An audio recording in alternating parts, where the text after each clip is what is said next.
CHC 하가 14번째 시간입니다. 하가 말씀은 이사야 53장 6절 말씀입니다. 두 번에 걸쳐 이 말씀 따라 해보겠습니다. 우리는 다 양 같아서 그릇 행하여 각기 제 길로 갔거늘 여호와께서는 우리 무리의 죄악을 그에게 담당시키셨도다.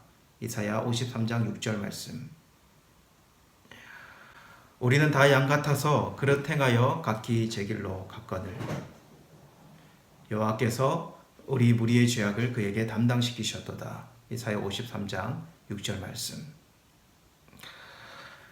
여러분 기억하고 계십니까? 우리가 시편 말씀을 나누면서 성경이 우리를 양으로 참 많이 비유한다라고 하는 말씀을 드린 적이 있습니다. 그런데 그 비유가 좋은 의미보다는 참 양의 안 좋은 특징들에 비유되어진 모습들이 많이 들어있어요. 양의 특징이 시력이 나쁘고 다리도 약하고 그래서 방어력도 없고 이기적인 그런 모습들, 양의 특징 이 모습이 아니었습니까? 이것이 죄인된 인간의 특징하고 좀 맞물려 들어가는 부분이 참 많이 있는 것이죠. 양이 고개를 숙이고 풀을 뜯어 먹을 때에 그냥 앞에 있는 풀에만 신경 쓰고 주변에 있는 거 고려하지 않고 그렇게 무작정 나아가는 그런 모습. 그래서 길을 잃거나 위험에 빠지게 되는 그런 경우. 이것이 죄인된 인간이 이 땅을 살아가면서 그런 경우, 그렇게 살아가는 모습하고 많이 닮아 있죠. 그래서 오늘 말씀은요. 우리는 다 양 같아서 그릇 행하여 각기 제 길로 갔거늘 이라고 말씀하는 이 말씀, 목적과 탐욕에 급급해서 범죄하기 쉬운 인간의 죄인된 본성요. 그래서 자기 길이 가는 길이 멸망의 길인지도 모르고 가는 그런 사람들, 그리고 또한 그런 사람들을 덩달아 따라가는 그런 인간의 모습들, 그 모습이 그려지고 있는 모습입니다. 저는 이 말씀을 보면서 사사기의 말씀이 떠올랐습니다.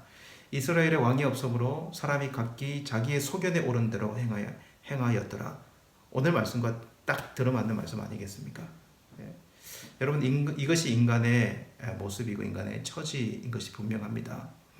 지금 우리들에게도 옛 본성으로 돌아간다면 옛 본성으로 돌아가는 우리의 모습들, 이런 모습으로 돌아갈 때가 얼마나 많이 있습니까?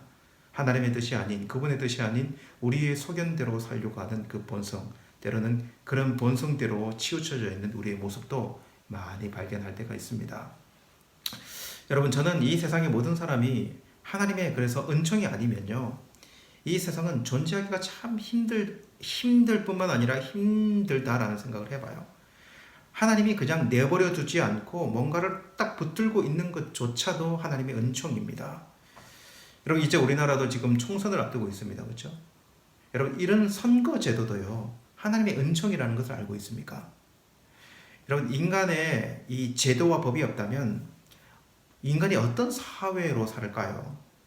여러분 지도자를 세우고 그 지도자를 세우는 법이 있고 그 지도자의 말을 듣고 그리고 그 법대로 순응하면서 다스림을 받고 이렇게 살아가는 제도가 있다는 것도 하나님의 큰 은총이에요.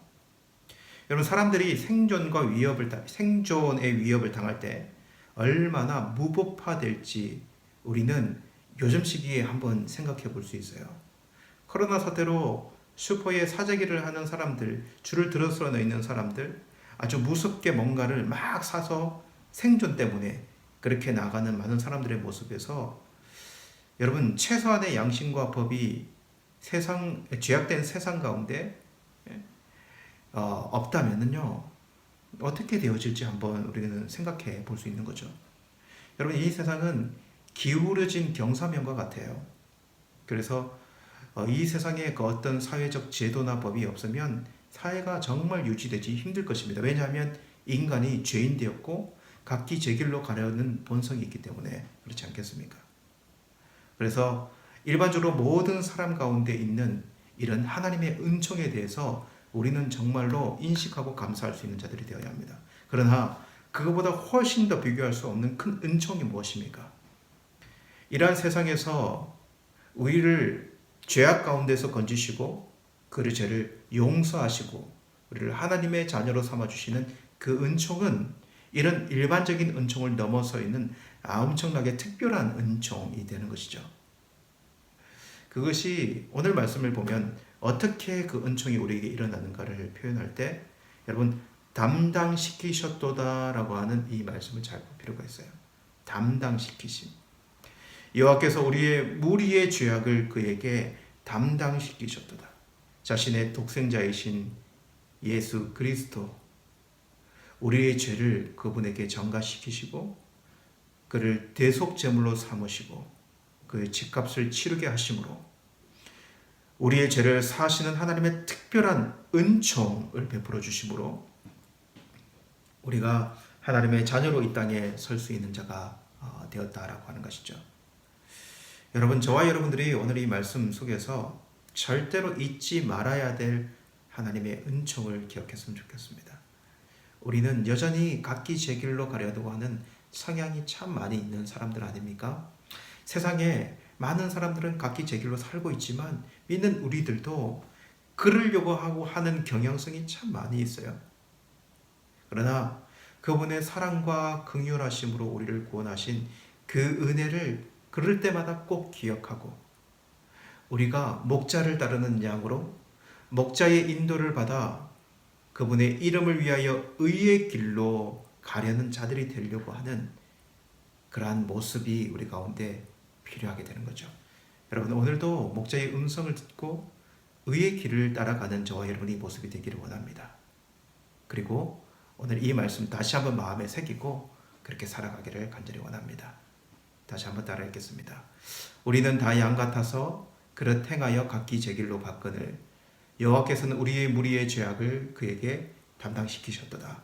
이사야 53장 6절 말씀.